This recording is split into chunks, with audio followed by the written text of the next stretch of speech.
गुरुदेवो महेश्वरा गुरु साक्षात् परब्रह्म तस्मै श्री गुरुवे नमः।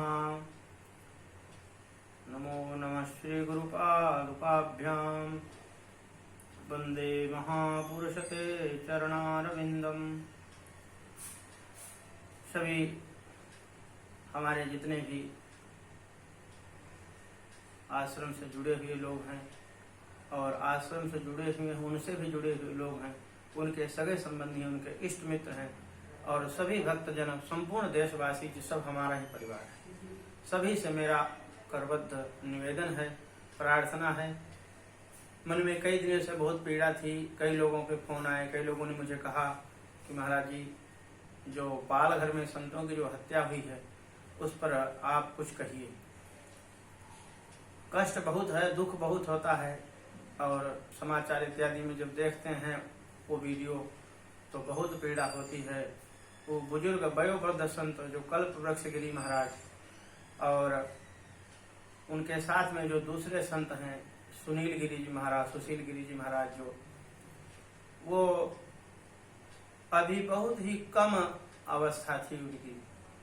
कोई भी महात्मा जब संत बनता है तो उसकी बहुत सी इच्छाएं होती हैं, भजन करेंगे, तपस्या करेंगे, साधना करेंगे, गौ माता की सेवा करेंगे, ये करेंगे, समाज के लिए बहुत कुछ करने का मन होता है। और उनके मन में पता नहीं कितने भी सामाजिक कार्य करने की जो अभिलाषा थी वो रह गई और उन्होंने अपने परिवार का, घर का त्याग करके और समाज के लिए अपना जीवन जो अर्पित किया था वो जीवन अधूरा ही बीच में ही रह गया। कुछ ऐसे जो है उनको क्या कहें, राक्षस कहें, दुष्ट कहें, उनको कुछ भी नाम दें वो भी कम है, क्योंकि निर्दोषों को मारना और इतना निर्दयता से इतनी नृशंस हत्या और उसके साथ में सरकार के जो प्रशासन है, जो उनके लोग हैं जिनको पुलिस कहते हैं, वो पुलिस भी कुछ भी नहीं किया। वो पुलिस उनको उनके भीड़ के सामने सौंप दिया और वो बेचारे संत बहुत ही निर्दयता से उनकी हत्या कर दी गई और वो कुछ नहीं कर पाए। अब संपूर्ण भारत के जितने भी सनातनी हैं, हिंदू धर्म से प्रेम करने वाले हैं, इस समय सबके लिए एक ही सोचने का विषय है कि सभी लोग उठो, जागृत हो। जागृत होने से ही बात बनेगी। बहुत से हिंदू संगठन है, विश्व हिंदू परिषद है और बजरंग दल है और हिंदू सेना है, ये सेना है, वो इतने जितने संगठन बने हैं, सारे संगठन एक जगह आ जाओ और जितने हमारे 7 अखाड़े हैं, सब अखाड़े, सारे संत, सब लोग इकट्ठा हो और इस महापुरुषों की जो नृशंस हत्या है, उनका जो बलिदान है वो व्यर्थ न जाए। संपूर्ण देश के लोग उठो और एक साथ अपनी एक आवाज कर दो। एक झाड़ू की सींग को निकाल कर कोई भी तोड़ सकता है, 2 को तोड़ सकता है, 4 को तोड़ सकता है, पूरी झाड़ू को कोई नहीं तोड़ सकता। जो बुहारू होती है, जो झाड़ू होती है, उसकी जो पूरी झाड़ू को तोड़ना बहुत कठिन है। तो जब संपूर्ण हिंदू समाज, संपूर्ण सनातन धर्मी एक मंच पर इकट्ठे होकर के और संतों के साथ, संतों को आगे करके और सब लोग संतों का साथ दें और सारे समाज के साधु सब इकट्ठा होकर के और बहुत बड़ा आंदोलन करें, सरकार को घुटने पर लाते हैं। केंद्र सरकार हो चाहे राज्य सरकार, सरकारें अपना देखें, सरकार अपने को राजनीति से कोई मतलब नहीं, सरकार तो अपना राजनीति स्वार्थ देखती है। सरकारें जो है वो वोट जिधर होगा उधर ही बोलेंगी, वो उधर नहीं बोलेंगे। जब आप उनको प्रभावित करेंगे तभी वो आपके दबाव में आकर ही कार्य करेंगे, नहीं तो उनको कोई मतलब नहीं, चाहे कोई मरे। सरकार तो नरसिंह राव जी का एक वचन था, उन्होंने कहा हम लोग राजनीतिक पार्टी हैं, हम कोई धर्म संस्था नहीं है। मुसलमानों के बारे में नरसिंह राव जी ने बोला था कि वो जो मोहम्मद आरिफ खान जो केरल के इस समय राज्यपाल, उन्होंने कहा था एक बार कि मुसलमान तो ऐसा बोले, वो उनको गटर में जाना, तो गटर में आपने क्या मतलब, हम तो राजनीतिक दल हैं, हमको क्या करना, उनको सुधरना न सुधरे।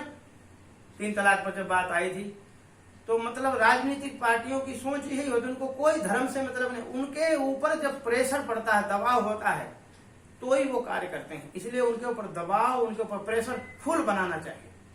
क्योंकि वो सरकारें जो हैं जनता के मैंडेट पर ही चलती हैं। जनता का मत है जिधर, उधर ही सरकारों को दबना पड़ता, झुकना पड़ता है। महाराष्ट्र में जो हमारे बाला साहेब ठाकरे, जो महान हिंदू हृदय सम्राट, और उनका नाम लेने पर जो है हिंदू धर्म विरोधियों की रूह कांप जाती थी, आज उनके पुत्र जो उद्धव ठाकरे, मुझे तो लगता ही नहीं वो उनके पुत्र हैं। उनको शर्म आनी चाहिए। उनके पिता इतना बड़ा हिंदू हृदय सम्राट था, और उनके राज्य में भगवान सर्वसमर्थ रामदास जी की भूमि, शिवा की भूमि, छत्रपति महाराज शिवाजी महाराज की भूमि, महाराष्ट्र, तुकाराम जी, नामदेव जी और मौली विठल भगवान की जो भूमि पंढरपुर है, वहां जो हमारे ज्ञानेश्वर महाराज, संत ज्ञानेश्वर की भूमि, और वहां पर संतों की हत्या हो जाती है। बहुत ही शर्म की बात है सरकार के लिए, पूरे देश के लिए, राष्ट्र के लिए। इसलिए जब संत आवाहन करें, पूरा देश के सभी हिंदू समाज के लोग, जितने समुदाय के लोग हैं, सब इकट्ठे हो जाओ और संतों की आवाज के साथ में पूरी अपनी आवाज मिला दो। और इन संतों का जो बलिदान है वो व्यर्थ नहीं जाना चाहिए। और भली भांति पूरा संगठित होकर एक छत्र के नीचे आकर के, और चाहे करणी सेना हो, चाहे भगवान परशुराम की विप्र सेना हो, और चाहे अन्य कोई भी जितनी भी हिंदू संगठन है, जितने भी सब इकट्ठे हो जाओ। ये हिंदुओं की संस्कृति पर हमला है, ये संतों पर हमला नहीं है, ये भारत की संस्कृति पर हमला है। जो सन्यासी, जो नागा सन्यासी भगवान शंकराचार्य की बनाई हुई दशनाम परंपरा के जो संत हैं, वो बेचारे, उनका तो जीवन ही समाज के लिए होता है। वो तो भभूति लगा करके और भस्म लगा करके बैठते हैं, अपने धूने लगा करके, और भगवान की सेवा करते हैं, भगवान का भजन करते हैं। और देखो, जा रहे थे अपने गुरुदेव भगवान की समाधि के लिए, और उनके साथ ऐसी दुर्घटना हो गई। ये कितनी दुखद है। तो मेरा आप सबसे यही प्रार्थना है कि सब लोग जब संत आवाहन करें, 28 तारीख को, 1 तारीख को, 5 तारीख को, 3 तारीख को, जब संत तिथि चयन करें, आप सब लोग खड़े हो जाओ, संतों का साथ दो और उन संतों को न्याय दो।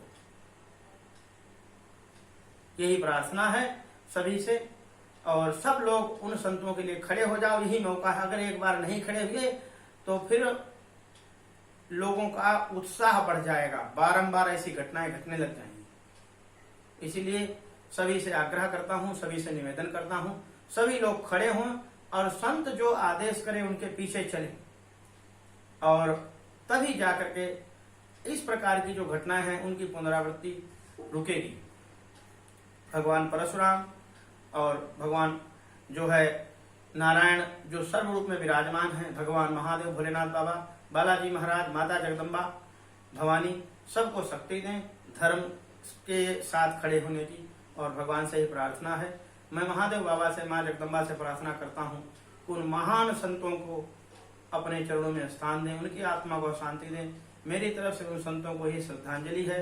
और मैं तो आश्रम से बाहर जा नहीं सकता, मैं संकल्पित हूँ, आश्रम से बाहर जाता नहीं हूँ, तो मैं यहीं बैठ करके उनके निमित्त भजन करूंगा, जप करूंगा, माला फेरूंगा, भगवान का अभिषेक कर रहा हूँ निरंतर उनकी आत्मा की शांति के लिए। और भगवान भोलेनाथ उनको अपने चरणों में स्थान दें, और उनकी आत्मा की शांति के लिए जो है सब लोग खड़े हो, उठो। आप लोगों की यही श्रद्धांजलि है। उन संतों की आत्मा भी आपको आशीर्वाद देगी कि देखो, हिंदू समाज हमारे साथ पूरा खड़ा है, और पूरा देश सनातन संस्कृति हमारे बलिदान को व्यर्थ नहीं जाने दिया। तो उनकी आत्मा को सबसे बड़ी श्रद्धांजलि होगी आपकी सबकी तरफ से। आप सब खड़े होइए और सरकार के खिलाफ आवाज उठाइए, सीबीआई जांच की मांग करिए, और संपूर्ण ये जो धर्म परिवर्तन जो ईसाइयों के द्वारा वहां हो रहा है, ये सब पर्दाफाश हो जाएगा और सब सच सामने आ जाएगा। यही बात कहते हुए मैं अपनी वाणी को विराम देता हूँ। जय भोलेनाथ की, जय भगवान परशुराम की, जय करणी माता की, जय बालाजी महाराज की, जय श्री राम, जय श्री राम।